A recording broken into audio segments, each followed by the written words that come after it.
ఈరోజు నేను బీట్రూట్ చట్నీ చేయబోతున్నాను. 2 బిగ్ సైజ్ బీట్రూట్ 2 తీసుకున్నాను. ఒక గుప్పెడంత కొత్తిమీర, ఒక గుప్పెడంత కరివేపాకు తీసుకున్నాను. నెక్స్ట్ బిగ్ సైజ్ ఒక గార్లిక్ ఫుల్గా వేసుకోవాలి.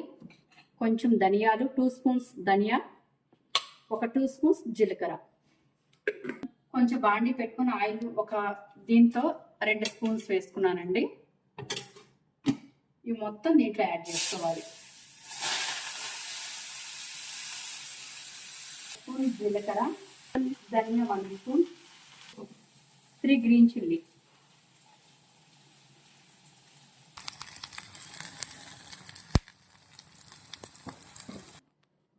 బాగా చల్లారిపోయిందండి. మిక్సీ జార్కి వేసుకున్నాను బీట్రూట్ని. నెక్స్ట్ ఇవన్నీ ఒలిచి పెట్టుకున్న garlic,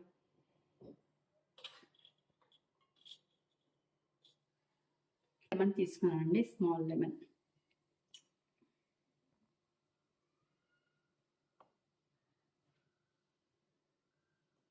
one spoon salt. Mixie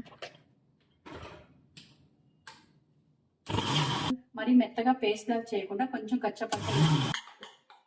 beetroot chutney finish అయిందండి ఆల్మోస్ట్.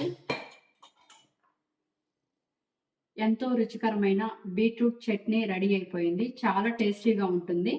నేను చేసిన వీడియో మీకు నచ్చితే లైక్, షేర్, కామెంట్, సబ్స్క్రైబ్.